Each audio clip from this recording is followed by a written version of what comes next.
Hello, good afternoon, and welcome. My name is Susan Lynch. I am the Associate Director of Lifetime Learning at the University of Virginia's Office of Engagement. I'm so pleased that you are joining us this afternoon to commemorate Black History Month for a program entitled Ghosts of Segregation, a book discussion. Before I tell you about our speaker, I want to bring a few things to your attention. We're in the midst of a snowstorm here in Charlottesville, Virginia this afternoon that could cause some connectivity issues during the event. We have set up contingencies. However, if we encounter any challenges, we'll share information on a reschedule event. We all hope we can proceed without any glitches, and that is certainly our expectation. So now on to today's event. We have received many questions in advance of the program that have been shared with the speaker. If you have a question during the presentation, you may enter it in the webinar Q&A at the bottom of the screen. You'll find resources in the webinar chat box below. Please also note this program is being recorded and will be posted in Lifetime Learning's podcast library in about a week or two. Now on to our speaker. B. Brian Foster is an associate professor of sociology at the College and Graduate School of Arts and Sciences at the University of Virginia. He's an ethnographer and multimedia storyteller, where he documents and interprets Black communities' culture, folklore, and placemaking practices in the rural U.S. South. Foster's expertise includes the sociology of racism and race, place studies, urban and rural sociology, and qualitative methods. Professor Foster has two books. His first book is entitled I Don't Like the Blues, Race, Place, and the Backbeat of Black Life, published in 2020, which chronicles the growth and development of blues tourism in the Mississippi Delta. The book received awards from the Association of Black Sociologists and the Society for the Study of Social Problems. His second book that we are here to discuss today is The Ghosts of Segregation, American Racism Hidden in Plain Sight. It is a collaborative photo essay collection featuring the work of award-winning photographer Richard Frischman, and also features Foster's essays, which blend memoir and personal storytelling with ethnographic reporting and sociological analysis. Professor Foster will first give a presentation about his book and invite me back in for a live Q&A about 15 minutes before the end of the webinar. So thank you again for joining us. And Professor Foster, I invite you to start your presentation. Uh, I'm the short one in this one. That's all I said. Marlon, my cousin from Chicago, is the tallest, wearing orange. Tap, we call him Tap, is wearing a 49ers jacket, and my brother Blake is wearing black and white. The snow, though ironic, given what's happening in Central Virginia, is not that important. The tree is. It makes me want to remember a story that I've told before. The one about the time when me and Blake buried a lamp outside our house in Shannon, Mississippi. We buried it in the front yard under this big cedar tree where we had made a swing from an old truck tire and a coil chain. I don't remember when it was when we did the digging, just that I was big enough to drive a shovel and old enough, it was probably 1996 or 97, old enough to have watched Aladdin enough to believe in what we were doing. I guess you could say we had grown up believing the land kept things. And it wasn't just Aladdin that had taught us that. It was the gardens and the cows and the fig tree and grandma and grandpa's backyard and the dirt top basketball courts.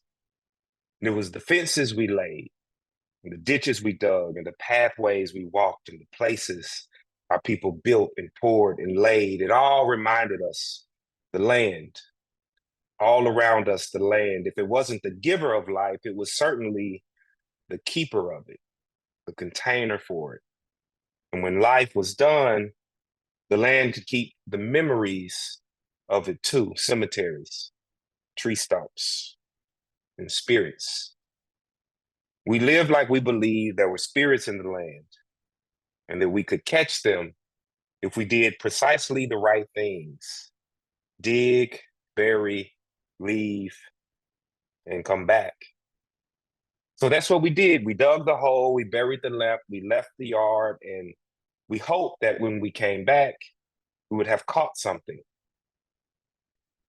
I tell this story the first time in my first book, I Don't Like the Blues, a book that on one hand was about blues tourism and economic development in the Mississippi Delta, and on the other was a testament, an echo to what Zora Neale Hurston wrote that time in Art and Such about Black people being humans. I also found, as Zora once urged us to see Black folks leading ordinary lives. In the summertime, people like to be outside. Children laughed and played like children do, with boundless energy and wide smiles, jumping in and over ditches, riding bikes, waving sticks, throwing balls through all manner of hoops. Women and men worked long days, cursed and went to church, drank beer, smoked weed, and played dominoes on all manner of tabletops. Folks washed and fixed on cars, sat and cursed on porches, sweated and laughed on the backs of pickup trucks with their shirts off. In the fall, they went to football games, raucous basketball gyms in winter, a holiday parade at Christmas time, somebody's dinner table on Sundays. They lit candles, released balloons, and sang elegies for lost loved ones and neighbors. They fought, married, lived, died, and had birthday parties. I wrote, after the book's prelude, which that excerpt was taken from, I take about 200 pages to outline what I found during 5 years of ethnographic work in Clarksdale. And after that, I take some time in the methodological appendix to outline how I did the looking. That is where I told the story about the tire swing tree the first time, burying the lamp in hopes of catching one of those spirits that lived in the land was a metaphor for all the work I had done to document everyday life in Clarksdale, the idea being the world has stories to tell about itself. And it is our task as scholars, as documentarians, as citizens of that world to find those stories so that we can help the world, help ourselves remember them. I tell the story about burying the lamp under the tire swing tree for the second time in my second book, Ghosts of Segregation, which you can think of as a journey across and through the country's racial history from Point Comfort, Virginia, where African people were brought as indentured servants in the early 17th century, to Clifton's in LA, where the descendants of those people, Black travelers, could stop, eat, and regroup in a place and at a time where that wasn't always possible to do without something bad happening to them. My name is Brian Foster. I want to thank everybody for taking some time to join me and join us today. We have some weather going on here. I'm sure there's weather going on, in, at least for some of you, in some of the places that you all are. So thank you for taking some time to be here. A big thanks to Susan and everyone who helped organize and sort of facilitate this event. I know it's not easy and or quick. And so thanks for everybody for being here and just for making this happen. I'm very excited to share a little bit about Ghosts of Segregation and also read a little bit from it toward the end of the time, and then very interested and excited to hear any questions or comments that folks may have. There are spirits in the land. It's an idea that, funny enough, is neither new nor originally mine. There are many traditions that say or assert some version of it. The pioneer of American sociology, Harvard PhD, W.E.B. Du Bois, and the souls of Black folk, how curious a land is this, how full of untold story of tragedy and laughter, and the rich legacy of human life, shadowed with a tragic past and big with future promise. German writer and theorist Walter Benjamin, in his theses on the philosophy of history, and the process of decay, and in it alone, the events of history shrivel up and become absorbed in the setting. Geographer Catherine McKittrick in Demonic Grounds, Black lives are necessarily geographic, but also struggle with discourses that erase and despatialize their sense of place. Rapper in East Orange, New Jersey native Lauryn Hill, on that album that many of us know. Every city and suburban place I've been make me recall my days in the New Jerusalem. Place as a container of history, as a repository of historical material, as intricately tied to lived experience, identity, and memory. A place is an archive. And the idea of the book, Ghosts of Segregation, is that a ghost is a history.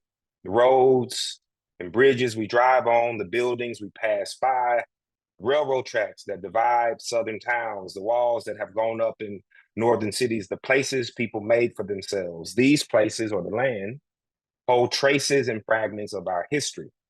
They're full with documentary evidence of who we are and what we value. And if that is true, dig, bury, leave, and come back is a metaphor, a set of instructions for how we recover those traces and fragments, and by extension, the histories they are left from, and by extension, a more honest accounting of ourselves as individuals and as a nation, which I believe is essential to any reparative work that we ever want to do in whatever context we find ourselves in. I also use this dig, bury, leave, and come back idea as an outline for the talk today, beginning with some background and an overview of ghosts, and leaving with two short readings from the first and last essay.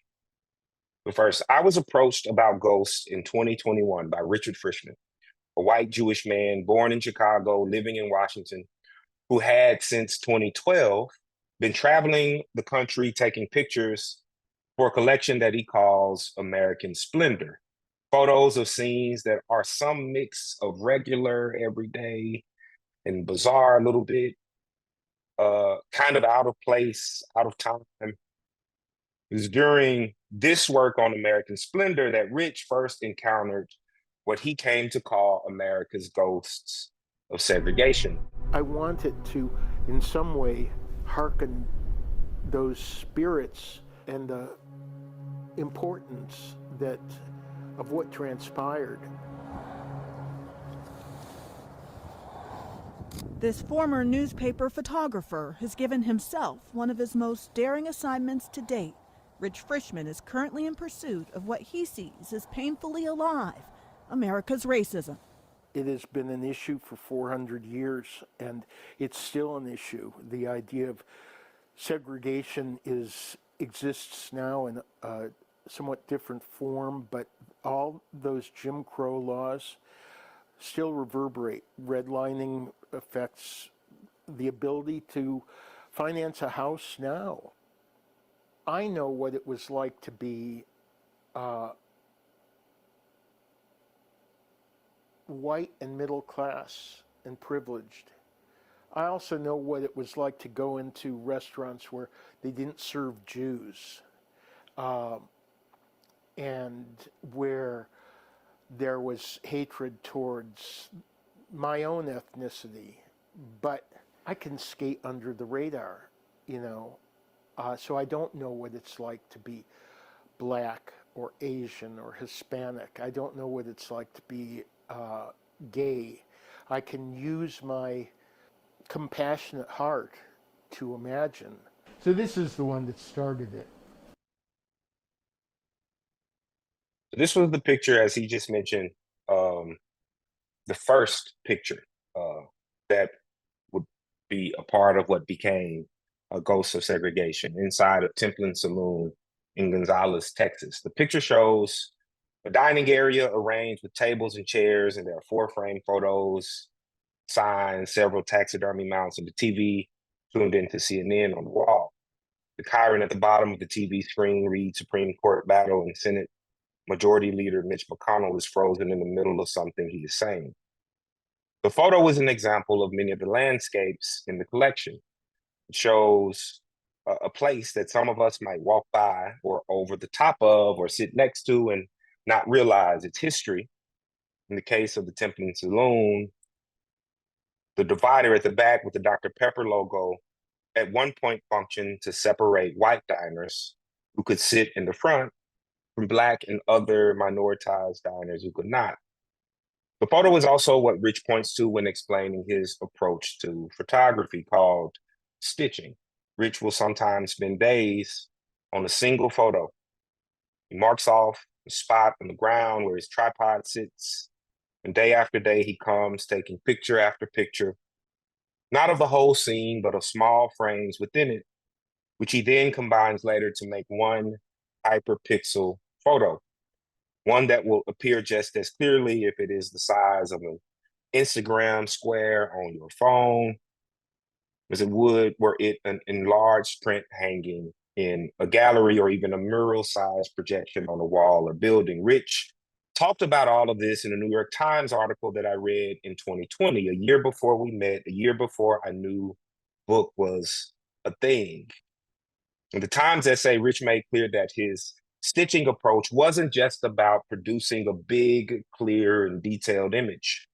It was about preserving what he called erasable evidence. Consider, for example, this photo of Ed's drive-in in Pascagoula, Mississippi, which shows on the far right side a takeaway window that was once the only way that colored patrons could be served.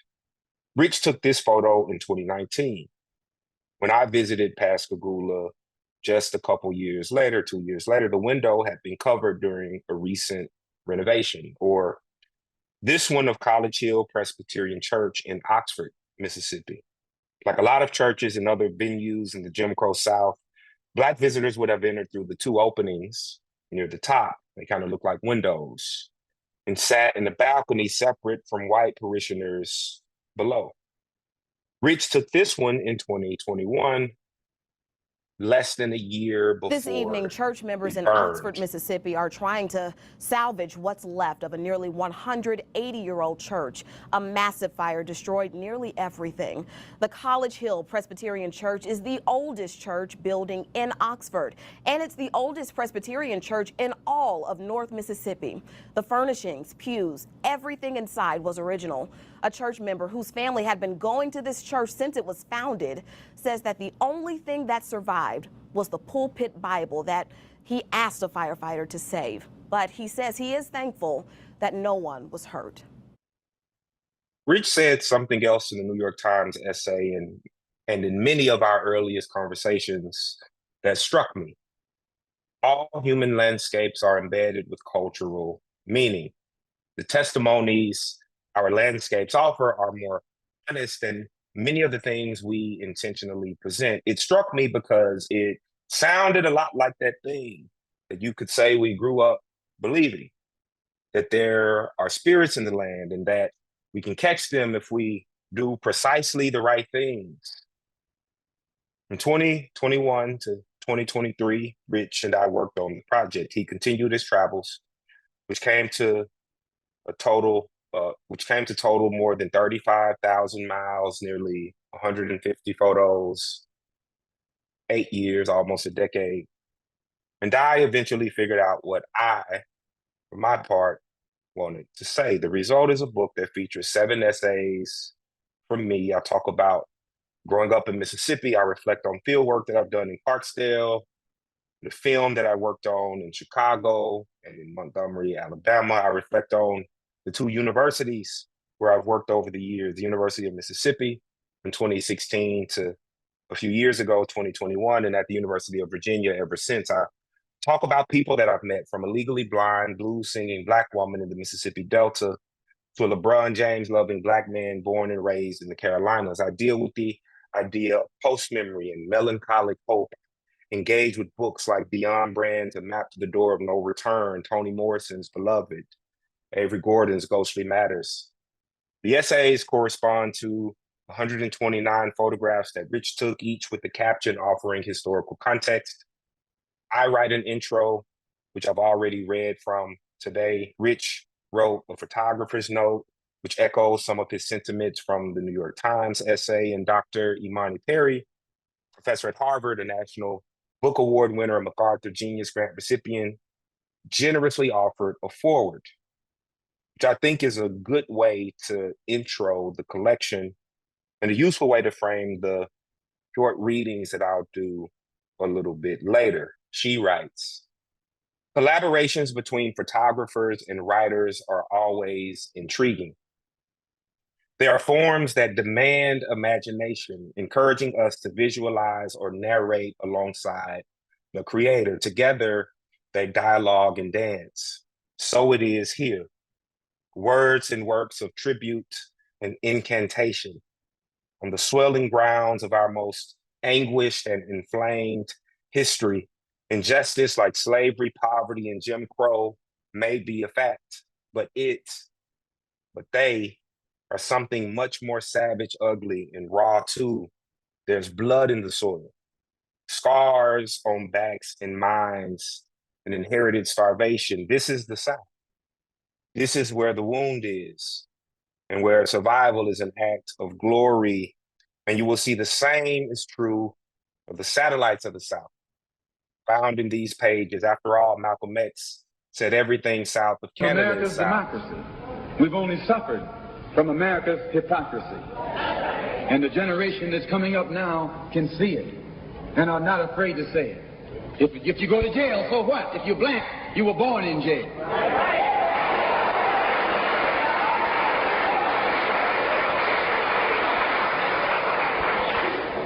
If you black, you were born in jail. In the North as well as the South. Stop talking about the South. Long as you south of the Canadian border, you're South. Imani Perry continues, and indeed the color lines seep from the South, where the nation began, all through the settlements and cities. And as the people migrated, so did the original viciousness. If you are familiar with the genre, this book will put you in the mind of other classics. James Agee and Walker Evans's Let Us Now Praise Famous Men, The Sweet Flypaper of Life, Langston Hughes and Roy Day Carava, James Baldwin and Richard Avedon's Nothing Personal, Lorraine Hansberry's The Movement. She goes on.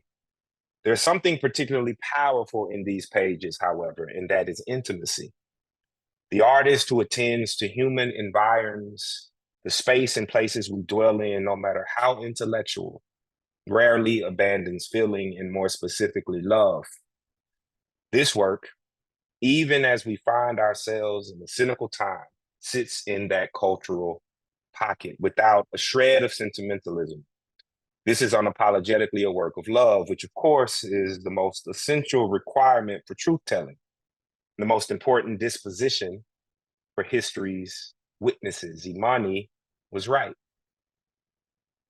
When I was asked if I was interested in joining this project, I was almost a year into a photo project of my own.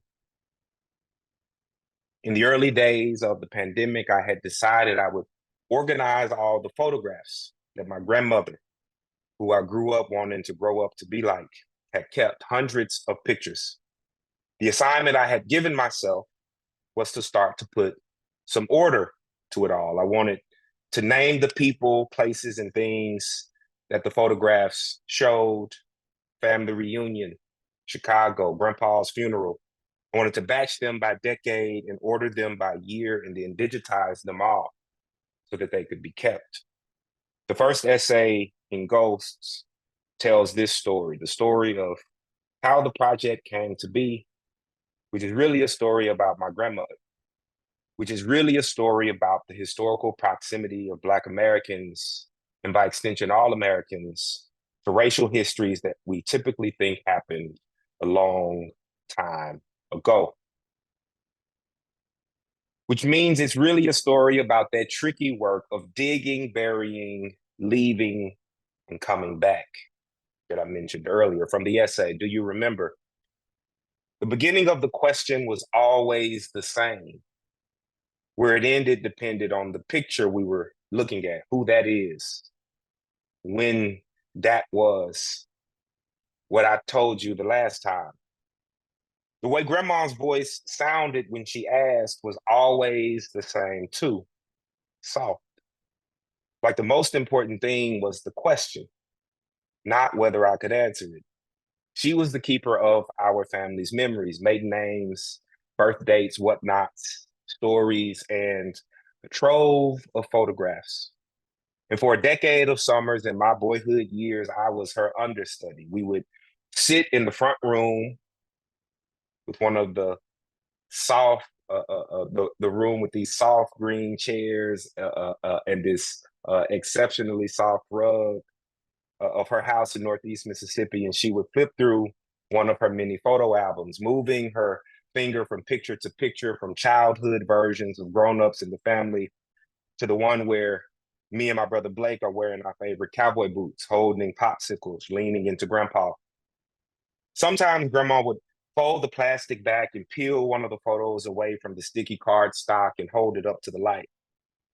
The back of this one reads, Class of 1946, George Washington Carver High School, Tupelo, Mississippi, and then my grandmother's name. On the front, 24 Carver students, all of them Black, all but 2 of them women, standing in formation at the entrance of the brick school building, capped and gowned, their shoulders touching, their bodies rising with the stairs they stand on. My 19-year-old grandmother is in the middle of the top row wearing a white coronation just above her heart and below a face that is serious. All their faces are serious. There is some color to this one. My grandmother and her mother, grandma and granny, are front and center. They are yellow skinned with cheeks that you notice. Grandma grabs at something on her shirt. Granny holds her hip with her left hand and her lips with her right. I know the people behind them are my people, even though details like their names are sometimes fuzzy. I know the place like it was yesterday. It's Granny's front yard. I can tell from seeing grandma's house in the background. It was like holding the photos to the light was grandma's way of making sure everything in the pictures was still how it was in her memories. Every smile and back porch where they should be, her younger self still tied to the woman she'd become. Everybody Black in Mississippi like us. And after putting the pictures back where they belong, grandma would say that thing she always said, do you remember? And it seemed like I never would, but she would always remind me again and again how ever many times I needed to hear it. And I wonder if that was the beginning.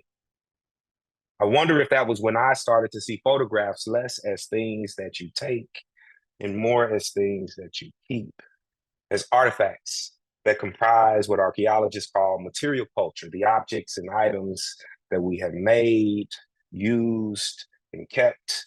And when we leave them behind, they are believed to say something about us, what we created, what we valued, how we lived.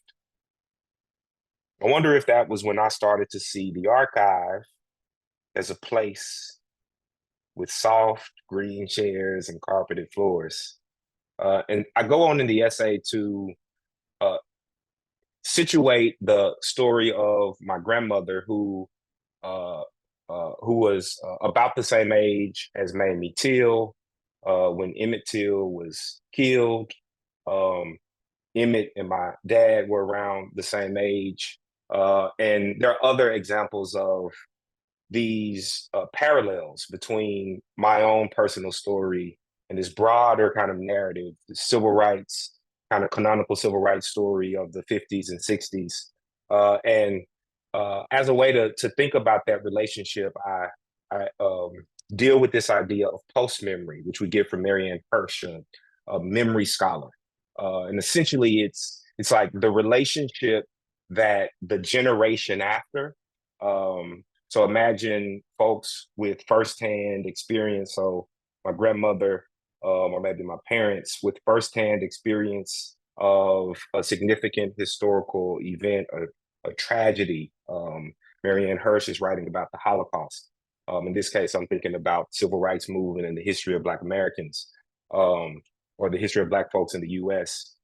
Post-memory is a way to refer to the relationship to younger generations, the subsequent generations, to the historical event or moment, an event that they didn't experience, but through perhaps stories or maybe archival items, photographs, and so forth, and some imagination that there is. That the generation after develops some, in this case me, like develops some kind of memory, some sensibility in relation to the historical event, the moment in question. And so that's the first essay from the book. First, because it kind of tells the story of me joining the project. It also teases out this interesting parallel between my collaborators' photo project and my own. This next essay is the last one, the title essay, where I deal a little bit more with the kind of idea behind the title, Ghosts of Segregation. So I'll read a little bit from it and then take some questions or comments that folks have. Lake Michigan was quiet, full of nothing but itself, a reflection of the sky, and something too far away to say what it was. Tanya was dancing, her feet moving quietly across the concrete revetment near the water's pastel edge. Ethan was following her with his camera, sometimes close like he was dancing too, and sometimes moving away from her and the water. I was standing to the side watching them in the water, waiting for it all to deliver a word or a line in that way that places do that I could add to the script. We were there working on a short film. There was something else there too. Something that had seemed to be hovering over the water all morning, something out there that struck something inside of me, a sense of an aliveness that wasn't ours or us. It was like I knew the water from somewhere. Like there was a memory of something out there that wasn't quite mine, but was still there waiting for me to bump into it again. And I had bumped into it.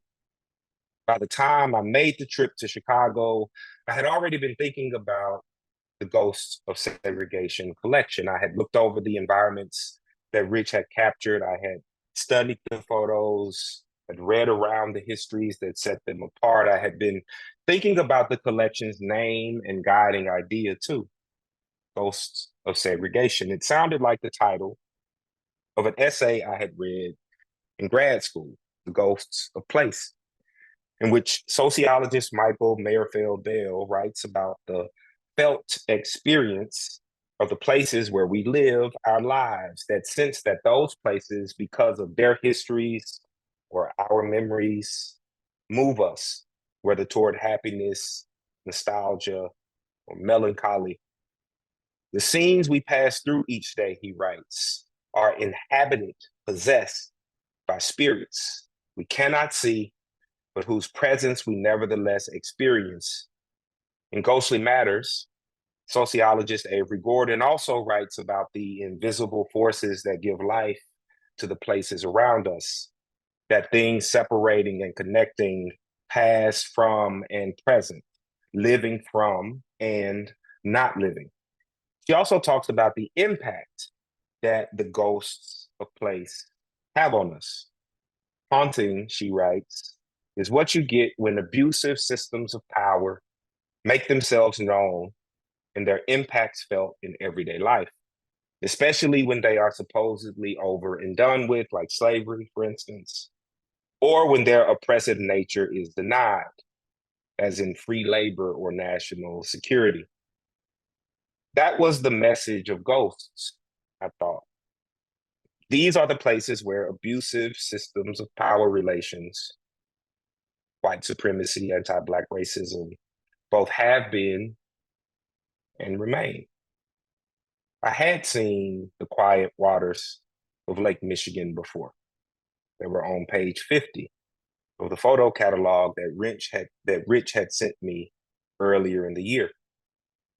In this one, the lakefront is quiet, and the water is still and flat and the kind of blue that glows a little bit, even on the page. The city's famous skyline is there, Willis Tower, Metropolitan Tower, Tribune Tower, so is the McCormick Place Convention Center and Airy Crown Theater. The complex is to the left of the page, glowing like a sleeping something in the trees, overlooking the concrete revetment that seemed to hug the water like it knew it. Unlike most of the photos in the collection, this one has people. 6 of them sit in singles and pairs on the concrete risers, and the man, he is white with no clothes on, stands near the water's edge, wet like he had just come back. What is concrete in the photo used to be, as described by one historical account, a strip of sand about 50 feet wide and a short block in length. It was a beach. And on July 27, 1919, Eugene Williams, a 17-year-old Black boy from the South Side, went to that beach with 4 of his friends. And the short story is that Eugene dies on that day. That not only was the beach, but the waters were segregated, that there were parts of the water where Black folks, in this case, 2 Black boys, were not supposed to be. And their raft had blown over or floated over that color line. And all of the, or many of the folks on the beach started throwing rocks at them. One of them hit Eugene. He falls over and drowns. And I think for about a week afterwards, this is the Chicago race riot, right? So this is the kind of inciting incident of the Chicago race riot, where there's this conflict between Black and white Chicagoans, and police officers are involved. This was the history of the ghost that I had bumped into. Without planning on it beforehand or mentioning it while we were there, we had scheduled the shoot for the same day and location, July 27th, just south of the Erie Crown Theater, as the outbreak site of the 1919 race riot. Had we been there at sunset in August, a few years before, when Rich took the Chicago race riot outbreak site photo, we would have been standing in the frame.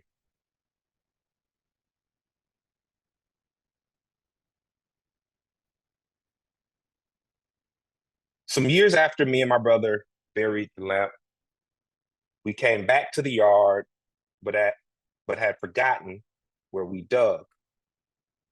The tire and chain were gone, but the tree and land remained, so we guessed.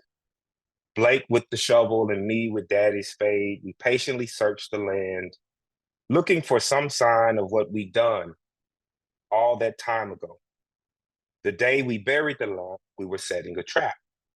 I guess you could say we had grown up believing the land kept things. And it wasn't just Aladdin that had taught us that.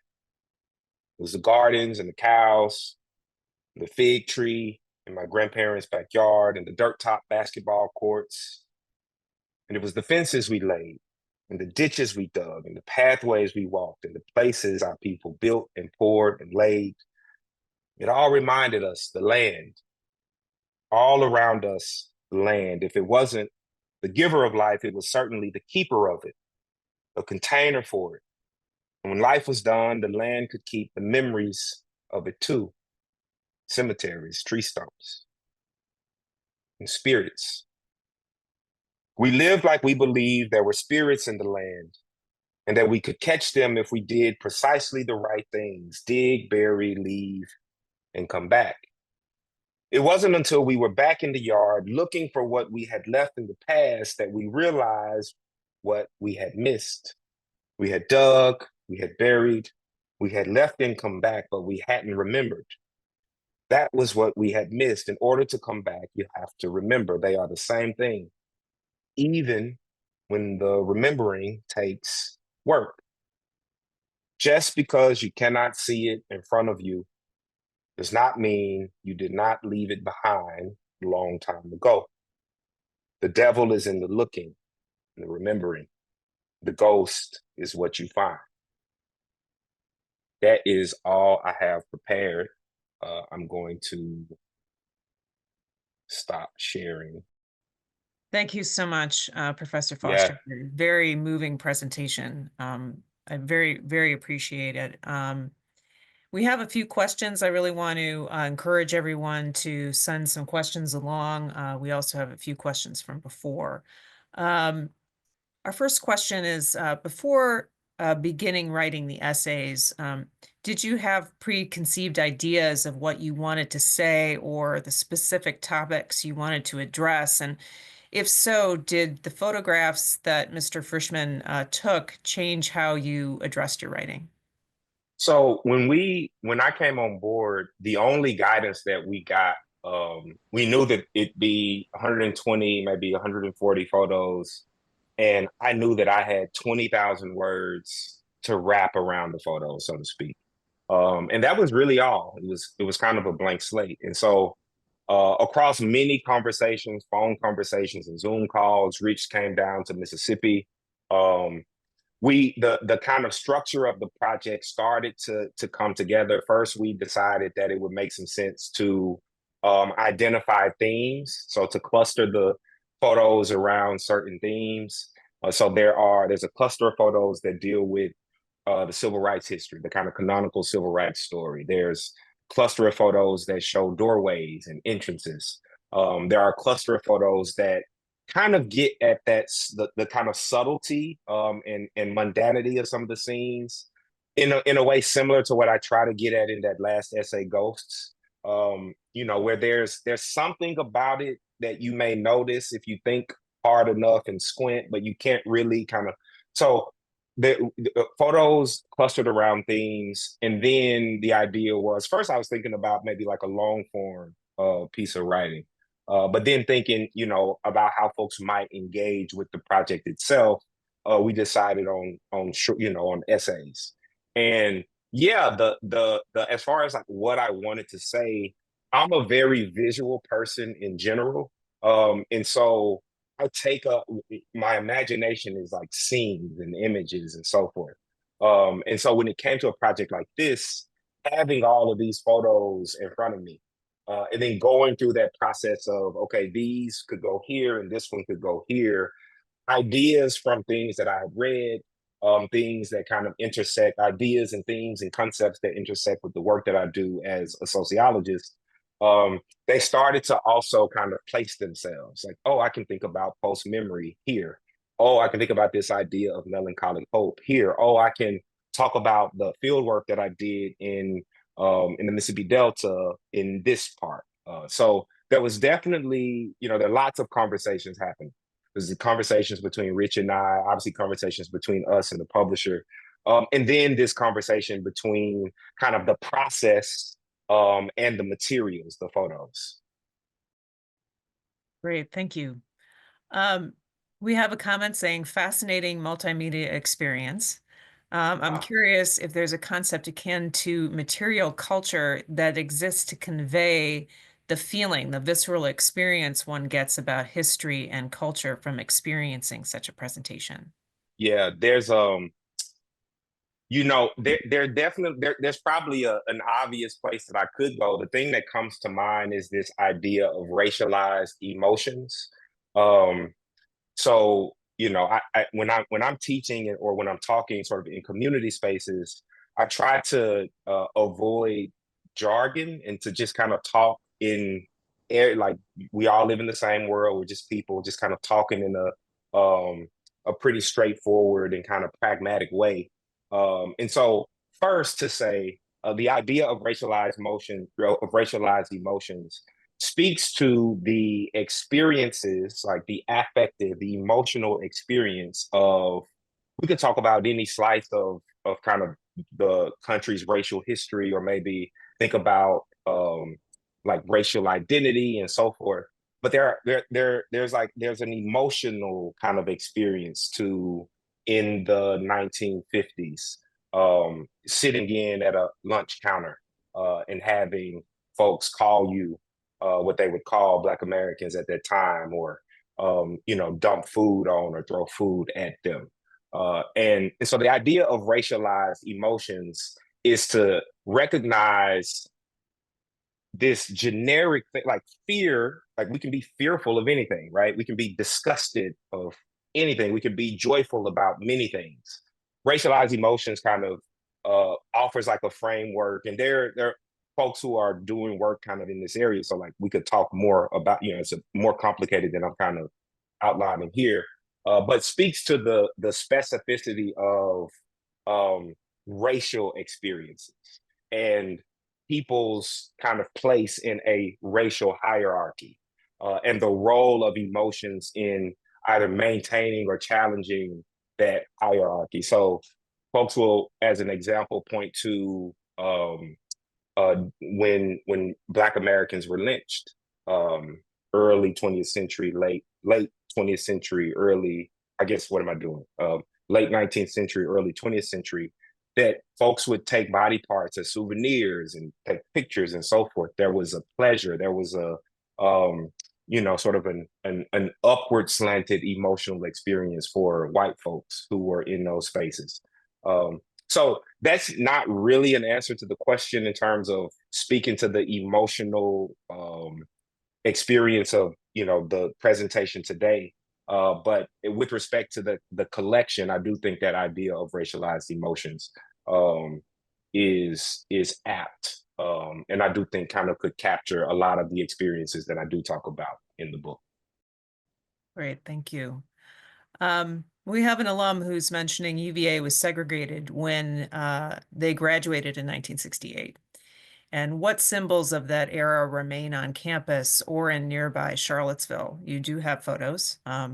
Yeah. There's a slate, like I think there's a post showing a marking where there was a slave market in downtown Charlottesville. There's a shot of there's a mural marking the Unite the Right rally. What else is Yeah, where Heather Heyer Heather Heyer was murdered. Was murdered. What else from You also spoke Charlotte? in your essays about coming from the University of Mississippi and your time at the That's what University I of was going. Mississippi. Yeah. And then what Yeah, your so experiences here. yeah, right. So one way, I guess, to talk generally, there are, especially in a lot of Southern universities, a lot of Southern towns, there are monuments and things like that. That, I'm not the kind of person that, like, I don't wake up every day thinking about,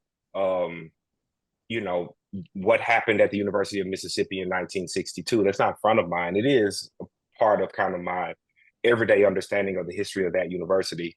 I know more about Ole Miss's history than UVA's. So it's not a thing that is ever present and constantly weighing me down, or even in conversations with other Black colleagues and students. But it is something that you notice. It is something that the history is something that in all of the thoughts and memories and so forth that float around in our consciousness as we move through our days, those are things that come up. Maybe they don't come up loudly. Maybe, maybe there's a subtlety to it. But it is a part of, like, it does shape not just like one's experience in the place. I've had, or I should say, even if it isn't shaping one's experience in the place, I've had really beautiful experiences at the University of Virginia. I have, I think, very, very highly of my colleagues in the Department of Sociology. Students are brilliant, and classroom spaces are very generative. And so, I think the book gets at this too, how, like, our experience of the world is complex, where we can have very positive things to say about the time at UVA or at the University of Mississippi, even as I'm both aware of these histories, and even as I'm sometimes reminded of them by the space itself. So not a good or direct answer to the question, but I do think, thinking about how the environments, especially at universities, for people who spend a lot of time at universities, how they do complicate the kind of experience and feelings that you have about the place, even as you might have some positives. There's that other kind of added texture. Great, thank you. Someone saying, I enjoyed the photos and I would love to collect pictures of my hometown. She says, I'm 78 years old and a lot of people did not take photos to tell a story of my African-American hometown. Do you have suggestions of how she might find photos? Yeah, I mean, if it's like a small town, I say that because I have a lot of experience living in a small town, but also a lot of my work is set in small towns. There's probably an archive of, at the very least, like newspapers and documents that are related to like local civic history at City Hall, or at like one of those kind of civic or governmental spaces. that are for a lot of southern towns, a lot of small towns, like in the downtown area. So that's, I'm doing some work now in the Mississippi Delta. And probably 2 years ago, I spent 2 months of the summer, so almost a whole month of the summer, Monday through Friday, every day in the archive, which was literally at the courthouse. So that's one thing that I would say. And, I think the shape that this takes, it probably is case by case, but I do think that there is some value in sharing spaces with other people who might have a similar interest or curiosity, or who may have expertise or who have some knowledge of local history. I look at that work as valuable too, even in the absence of documentations or the materials. But yeah, off the top of my head, I would say probably there's an archive at the very least that has documents and materials related to local history. And you might look at like City Hall or local courthouse to find it. Okay, great. So what are your thoughts about how you take and use the ghost of segregation to inspire folks of all cultures? Yeah, I appreciate that question. I answer it differently depending on probably where I am in like my life or maybe work or whatever. Right now, I'm thinking a lot about, and I was having a conversation in LA. There's a photo exhibition at Loyola Marymount University. And so I was out there last week and we were talking about the book. And the thing that I emphasized was the kind of mundane quality or characteristic that many of the photos have. There's some hospitals. What's more mundane than like I'm sick, I need to go to the hospital. There are roads and bridges. What's more mundane than I need to get from one place to the next, so forth and so on. And for me, that is actually like a really important really important consideration. I was having a conversation about the mundane. I'm rambling a little bit. I'm gonna get right back with some colleagues at UVA, Isaac Reed in the Department of Sociology, Angel Adams Parham in the Department of Sociology. So I'm thinking maybe this is why it was front of mind last week. But that quality, the everydayness of the photos to me is important because it speaks to. So we folks maybe get nervous when we use some language, racism and so forth. What I often say, like in classes, is I don't care what you call it. Like, if you're nervous about racism, let's just talk about it as like things that happened and things that were done to a specific population of folks in patterned ways across time. Thousands of Black Americans were lynched. We know thousands of Black Americans left the South in pursuit of economic opportunity and safety and so forth. We know the story of segregation and redlining. It didn't just happen in Chicago. It's every major American city.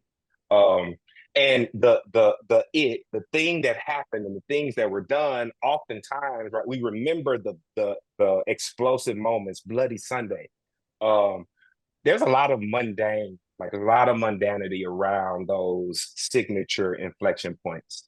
And so when it comes to like, well, what do I do with this project, or like, what are some things that I can take away from this work? For me, and I really do, this is really sincere, I don't expect to change anybody. Like, I'm not in the business of like trying to change people's minds. I don't even think that everybody who picks up the book will be, I think that there's going to be variability in how people receive projects like this one that engage ideas like this one does, difficult ideas.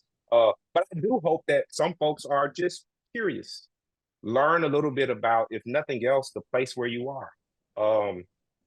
Colleague that I just mentioned, Dr. Angel Adams Parham, does like some of her work right now is geared towards giving us tools and language for this sort of kind of like knowledge seeking, like just trying to understand the complex histories of the places where we find ourselves, with the kind of broader idea being, I don't know, like if I learn about a difficult history in the place that I'm living or working, I'm probably going to be moved to do something, or at the very least, I might be moved to seek out additional information, or at the very least, if we get back to ghosts, if in the point about the mundane, like there's a lot of mundane in my life, driving back and forth to work and getting groceries and so forth. I wonder what histories are surrounding, present in that mundane. So, it's an unsatisfactory kind of answer in terms of what to do with this, like curiosity, seek out more information. But that is really what I'm thinking about now is learn about yourself, right? Like where we live is a part of who we are. The history of the country is our history, even the ugly parts. And so, yeah, that's what I would say. That's what I would say. Great. I think this will be our last question and really a comment. And I felt this way too, heartened to see images from the West in this lovely and impactful work. And says, speaking from sunny California. But yes, very important to see images from across the country. Yeah, yeah. Images all tied to, the history, like it pops up differently depending on where we are. Like there are just so many cultural differences and so forth from the South to the Northeast and otherwise. But there is an essence, right? It's the same history. And so even if it looks different in LA or out on the West Coast, it is tied to that same history that maybe we are more familiar with, Alabama, Mississippi, and so forth. But yeah, thanks for that comment. All right, I'm just going to share one comment before we go. Not a question, but wanted to compliment you on this work. You're quite the wordsmith. Love the photos as well, and thank you for this presentation and book. Thank you, and thanks to everybody for taking some time with us today. I appreciate it. Well, thank you so much, Professor Foster, for sharing your knowledge and expertise with us this afternoon, in your time and your presence.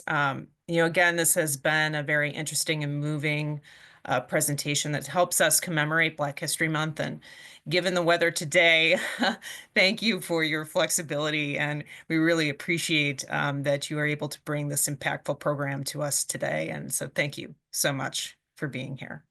Thanks. Thank you. Great. So thank you to everybody for being here. I want to take a few moments and bring some upcoming Lifetime Learning events to your attention. Please consider joining us on Wednesday, March 5th. Lifetime Learning is hosting Chanel Kraft Tanner, the director of UVA's Maxine Platzer Lynn Women's Center, for a virtual program entitled Grit and Growth, the Evolving Landscape for Women in College. Despite making up over 50% of the student body, women navigate unique challenges in their academic and professional journeys. And in this program, Tanner will share insights on resources and roles that the Women's Center plays in addressing the needs that empower young women. Also on Wednesday, March 19th, please join us for a virtual program entitled A Changing Climate, Artificial Intelligence and What We Can Predict. A panel of UVA scholars and alumni will provide an engaging discussion on how researchers leverage artificial intelligence to develop sophisticated models for predicting and forecasting the impacts of climate change. To register for these programs, please visit our website at engagement.virginia.edu/learn. When you get to our website, you can check out future Lifetime Learning programs, the vodcast library, our Thoughts from the Lawn blogs, and our UVA Speaks podcast series to read, watch, and listen to our expert UVA faculty. So thank you again for joining us for this hour of learning, and I hope you enjoy the rest of your afternoon and evening. Thank you so much.